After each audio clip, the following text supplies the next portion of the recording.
문제가 있고 또 분열도 있고 다툼도 있는 것이 교회의 모습입니다. 그래서 많은 사람들이 이런 얘기를 하죠. 교회가 왜 그래? 교회가 왜 그래? 이렇게 얘기하면 저는 항상 그럽니다. 교회는 원래 그런 거야. 이렇게 이야기를 합니다. 많은 사람들이 교회에 기대를 하지만 우리는 교회에 기대를 할 것이 아니라 예수님께 기대를 걸어야 됩니다. 이 교회가 어떤 곳이냐라고 했을 때 책을 보니까 죄인들이 모인 곳이라고, 저는 그 말이 맞다고 생각해요.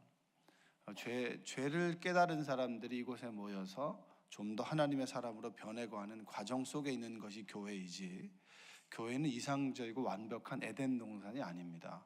그래서 많은 사람들이 교회가 되게 이상적이고 그리고 교회에 굉장히 많은 기대를 걸지만 사실은 교회는 그렇지 않습니다. 여러분을 스스로를 봐도 여러분이 만족스럽습니까? 만족스럽지 않은 사람들이 모였는데 왜 이렇게 만족을 원하는지 모르겠어요.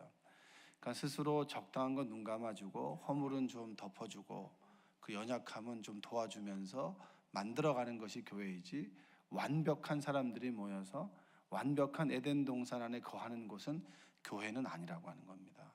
성경은 끊임없이 얘기하는 거죠.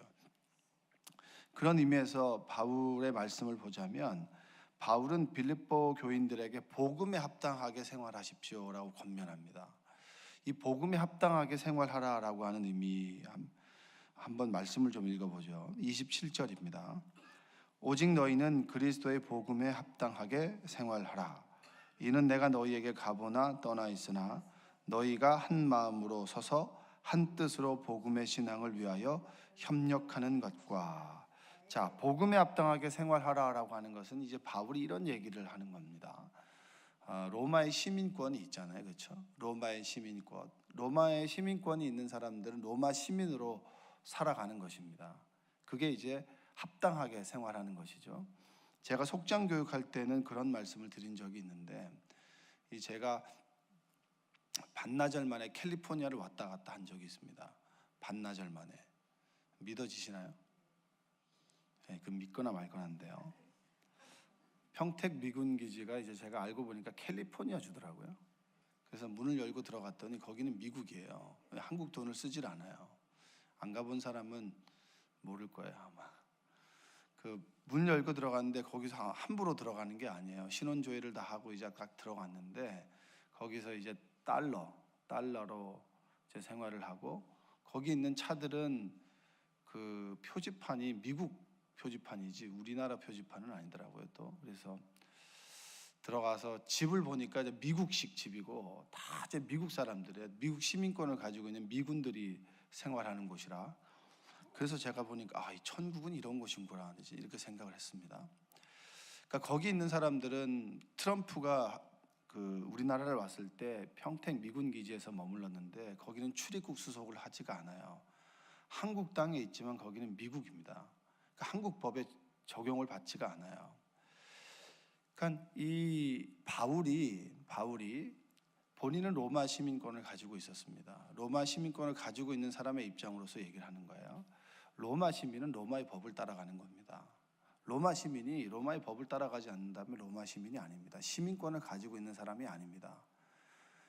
이 얘기를 하면서 예수 그리스도를 믿고 하나님 나라를 살아가는 천국의 시민들은 하나님 나라의 법을 따라야 되는 것이지, 하나님 나라의 법을 따라가지 않는다면 하나님 나라의 시민이 아닙니다라고 얘기를 하는 겁니다. 여러분, 말씀을 따라 사십시오라고 하는 것은 권면이 아니에요.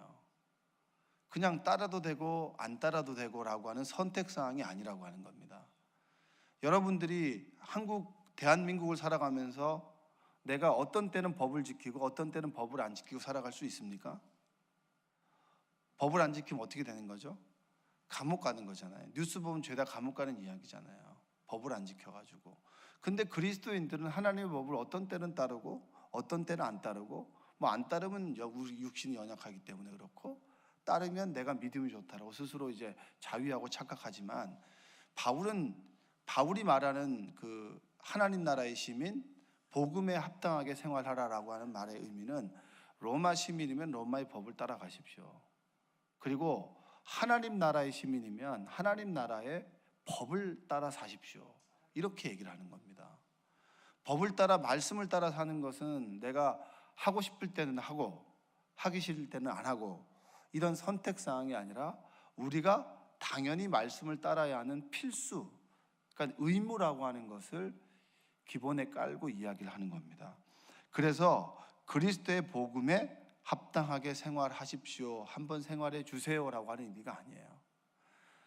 여러분이 구원받았으면, 여러분이 천국의 소망을 두고 있다면 이 땅에 천국의 말씀, 법을 따라 사십시오라고 하는 권면의 말씀입니다. 할렐루야. 여러분, 말씀대로 살아가는 은혜가 있기를 바랍니다. 말씀을 자꾸 저 사람에게 적용하는 사람이 있습니다. 그것은 하나님의 몫이에요. 말씀을 자꾸 나에게 적용을 해야 됩니다. 교회가 왜 이래가 아니라 내가 왜 이렇지? 왜냐? 믿는 사람들이 모여 교회를 이루어가기 때문에 하나님 말씀대로 내가 살아가고 있나? 하루 저녁에 돌아보며 잠자리에 들기 전에 내가 저 사람들과 대화 가운데 실수하진 않았나? 내가 오늘 업무를 하면서 죽게 하듯 했나? 그리고 내가 만나는 사람들 속에서 정말 내가 그리스도의 향기를 드러냈나? 또 내 안에 말씀이 있었나? 내 입술에 찬양이 있었나? 늘 그것을 돌아보는 삶이 그리스도인의 합당한 삶입니다. 그렇지 않다면 회개해야 되죠. 회개도 어떨 때는 마음이 찔려서 하고 어떨 때는 안 찔리면 안 하고가 아닙니다. 죄를 씻을 수 있는 기회를 주는 종교가 어디 있습니까? 그리고 죄를 진심으로 고백하면 용서해 주겠다고 말하는 이 지상의 종교는 없습니다. 죄를 지었으면 대가를 치러야 되는 것이죠. 그게 정직한 거 아닙니까? 여러분, 하나님과의 관계 속에서 죄는 하나님께서 사해 주시지만 내가 한 잘못된 행위의 대가는 내가 스스로 치러야 되는 거예요. 기독교도 그거에서 예외일 수 없습니다. 여러분, 복음에 합당하게 생활하는 여러분들 되시기 바랍니다. 그리고 뭐라고 얘기하냐면 여기서 한 뜻, 한 마음을 이야기를 합니다. 27절에 보니까 너희가 한 마음으로 서서 한 뜻으로 복음의 신앙을 위하여 협력하라라고 얘기합니다. 이 얘기는 뒤집어 놓고 보면 한 뜻으로, 한 마음으로 모여 있는 사람에게 한 뜻으로 살아가십시오라고 얘기를 할까요, 안 할까요? 부부간에 너무나 금술도 좋고 마음도 잘 맞습니다. 별로 다툴 일도 없고 서로 조금의 의견 다툼이 있으면 대화로 잘 풀어나가요. 그런 사람에 대고 싸우지 마십시오 얘기해요, 안 해요?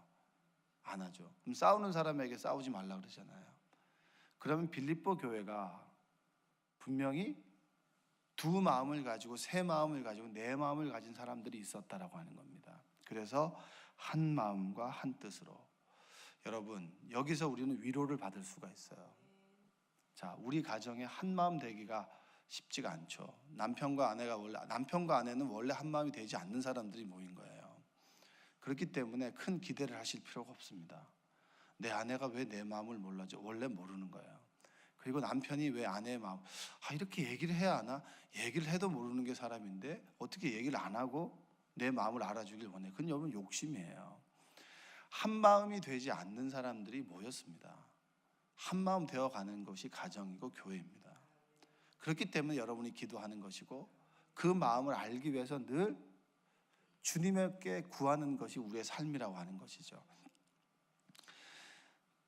빌립보 교회가 칭찬받은 교회였고 바울이 굉장히 좋아하는 교회였지만, 바울을 도와주는 교회였지만 그 교회도 분열이 있었다면, 어려움이 있었다면 우리가 살아가는 이 땅 위의 교회는 어떻습니까?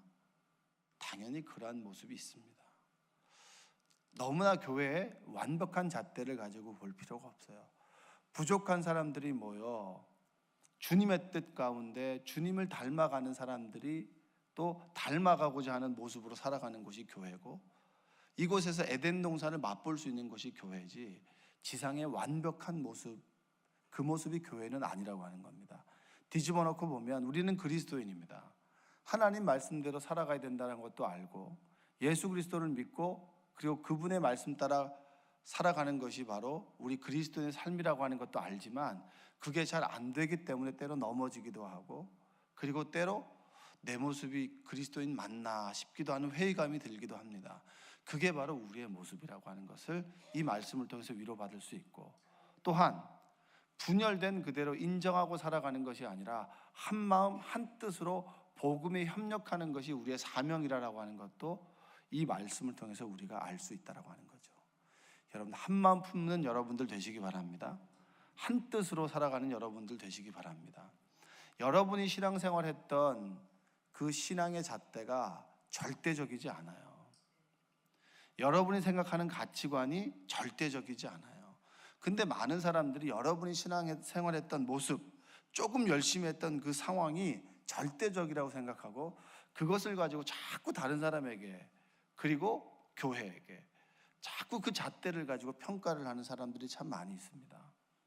그것이 아니라 서로 부족한 이들이 모여서 늘 주님의 뜻을 간구하며 그 뜻 가운데 나를 깨어가고 그리고 부서져가는 모습 속에서 하나님을 찾아가는 곳이 바로 교회라고 하는 것을 여러분 깨닫는 여러분들 되시기 바랍니다. 자, 우리가 28절 한번 읽어보겠습니다. 시작. 대적하는 자들 때문에 두려워하지 아니하는 이 일을 듣고자 함이라. 이것이 그들에게는 멸망의 증거요 너희에게는 구원의 증거니 이는 하나님께로부터 난 것이라. 그럼 바울은 예수님을 믿을 때부터 계속 대적자가 있었습니다. 한번 생각해 보세요. 바울은 그렇게 그리스도인들에게 존경받는 인물이 아닙니다. 왜냐? 그리스도인을 죽인 사람이기 때문이죠.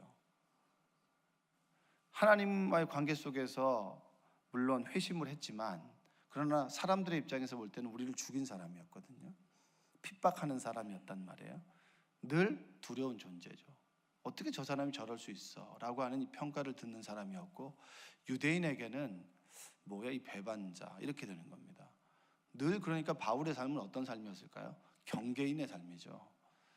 이 어디에서도 내 소속이다라고 인정받지 못하는, 그러니까 늘 핍박이 있었습니다. 바울에게 핍박이 있었듯이 그 당시 예수님을 믿는 사람들에게는 로마로부터 그리고 다양한 사람들로부터 핍박을 받았습니다.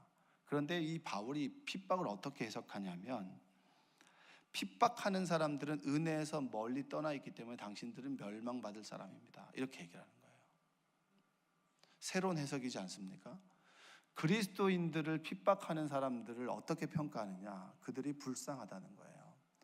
하나님의 은혜로부터 멀어졌기 때문에 믿는 사람들을 핍박하는 사람들이 됐다. 사단들이 그러잖아요. 사단들이 하나님의 은혜에서 멀어졌기 때문에 늘 하나님 스스로에겐 대적하지 못하고 하나님을 믿는 우리들을 자꾸 유혹하게 되는 거죠. 그처럼 그들은 심판받을 것이고 멸망받을 것입니다. 그리고 한 번 더 뒤집어 놓고 보자면 무엇을 이야기하냐면 너희에게는 구원의 증거다라고 합니다. 구원받은 자들, 믿음을 지켜나가는 사람들에게는 늘 유혹과 그리고 핍박이 있다. 할렐루야.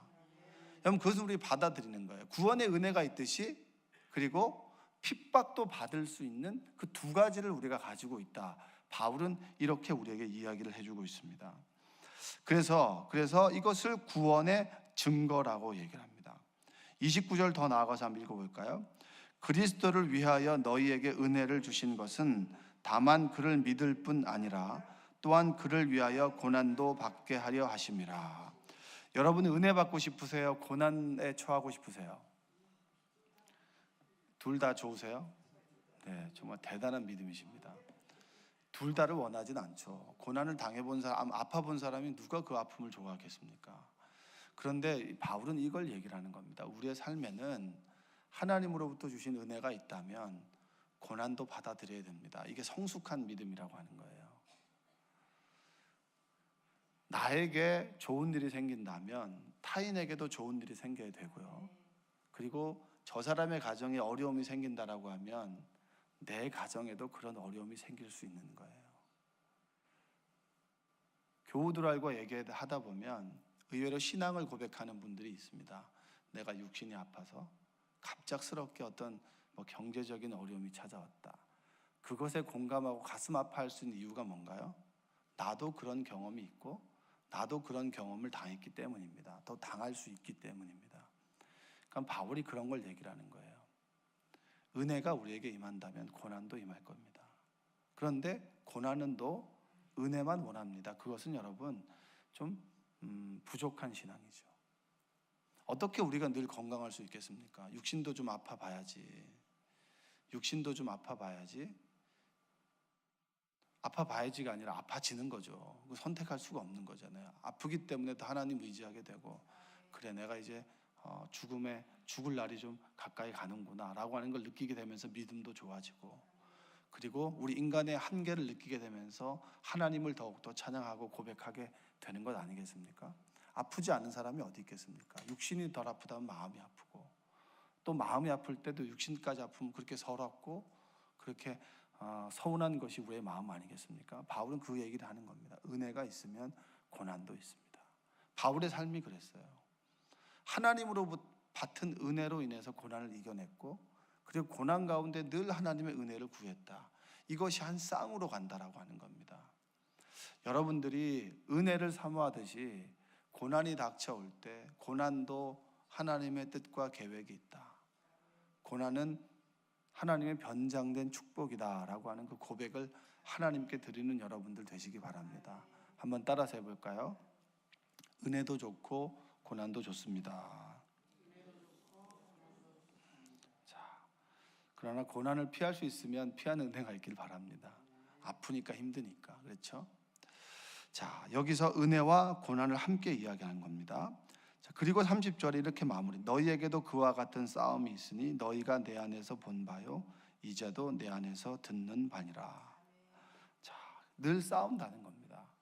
은혜 아래서 은혜를 얻기 위해서 싸우고, 그리고 고난 가운데서 나를 지키기 위해서, 믿음을 지켜나가기 위해서 늘 싸우는 삶이 바로 우리의 이 땅 위의 삶이다라고 하는 것을 이야기해주고 있습니다. 여러분, 바울이 이렇게 얘기했기 때문에 이렇게 살아야 된다라고 하는 것이 아니라 이 말씀이 여러분들에게 위로와 소망이 되었으면 좋겠습니다. 너무 높은 기대를 하지 않기 바랍니다. 목회자에게도 마찬가지고, 그리고 주변에 있는 장로님, 권사님, 집사님, 믿음의 사람들에게 믿는 사람들이 왜 이래? 이런 높은 기대를 하지 마세요. 믿는 사람들도 성화되어가는 과정 속에 있고, 그리고 믿음의 연륜이 있는 사람도 늘 하나님으로부터 멀리 있으면 고난 가운데 빠지게 되고, 그리고 실족하고 넘어질 수 있는 연약한 그리스도인이라고 하는 사실입니다. 우리에게 은혜가 소중하듯이 고난이 찾아왔을 때 우리는 정말 하나님을 떠날 수도 있는 연약한 사람들이고, 그러나 고난 가운데 우리가 주님 앞에 앉아 있는 것은 하나님의 은혜로 우리가 그래도 은혜 아니면 살아갈 수 없기 때문에 내가 고난 가운데 주님을 부르짖는 것이다. 그 고백을 들으시고 오늘도 이 새벽에 여러분과 함께 하시는 주님을 찾으시고, 그리고 주님으로 인해서 기뻐하는 여러분들 되시기 바랍니다. 바울이 이런 고백을 해요. 오늘 본문에서도 뭐라고 얘기하냐면, 그리스도 예수 안에서 너희 자랑이 나로 말미암아 풍성하게 하려 함이라. 그러니까 예수 그리스도 안에서 너희의 삶이 자랑거리가 되게 하라라고 이런 얘기들을 했는데, 이거 사실은 정확한 의미가 아닙니다. 본래 의미는 뭐냐면 그리스도를 자랑하라, 이거예요. 내 삶이 자랑할 것이 뭐가 있겠습니까? 늘 후회와 슬픔이고 늘 부족한 것인데, 여러분 예수님을 자랑하는 여러분들 되시길 원합니다. 오늘 하루 내가 이렇게 부족하고 연약하지만 예수님께서 내 안에 오셔서 내 삶을 이끌어 가시고, 그리고 내 안에 역사하셔서 나를 은혜의 자리로 인도해 나가신다. 내가 고난과 역경 가운데 있을지라도 주님께서 나를 포기하지 않으시고 나와 함께 계신다. 그래서 나는 늘 예수님만 자랑하겠다. 이것이 바울의 신앙의 고백입니다. 여러분들에게 이러한 고백이 있기를 주님의 이름으로 축복합니다. 기도하겠습니다. 사랑과 은혜가 풍성하신 아버지 하나님 감사합니다.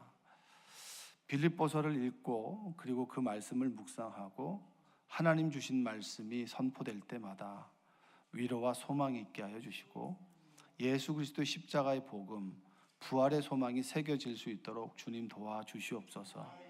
살아가면서 너무나 연약하고 부족하여 넘어질 때가 참 많이 있습니다. 내가 부족하기에 타인에 대한 높은 기대를 가지고, 그리고 나는 괜찮지만 너는 왜 그래? 라고 하는 마음을 가진 적도 참 많이 있습니다.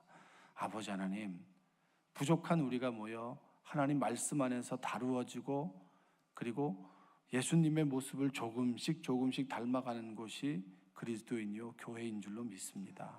아버지 하나님, 우리 교회를 위해서 더욱더 기도하게 하시고, 부족한 우리가 모여 하나님을 더욱더 높일 수 있는, 하나님을 그리고 예수님을, 성령님을 담아낼 수 있는 그런 거울이 되는 교회가 될 수 있도록 주님 도와주시옵소서. 하나님, 생명나무 교회가 늘 복음 전하는 교인들이 많은 그런 교회가 되길 원합니다. 예수님의 십자가의 복음을 전하고 부활의 소망을 기대하며 천국을 소망하며 날마다 걸어가는 그런 교인들 되길 원합니다. 주님, 이 전이 항상 기도 소리로 끊이지 않고 늘 이곳에 와서 하나님을 만나고 인생이 변화되고 삶의 어려움 가운데 소망을 찾고 깊은 웅덩이와 그리고 수렁에서 건져주시는 그 주님을 만날 수 있도록 주여 도와주시옵소서. 오늘 이 새벽에도 육신의 질병을 가지고 사업의 어려움을 가지고 경제적인 힘듦과 그리고 인간관계의 어려움과 그리고 말하지 못할 슬픔과 고통 가운데 있는 성도들을 주님 위로하여 주시고 소망이 되시고 희망이 되셔서 그들의 삶이 천국을 소망할 수 있는 삶으로 변화될 수 있도록 주님 도와주시옵소서. 예수님의 이름으로 기도합니다. 아멘.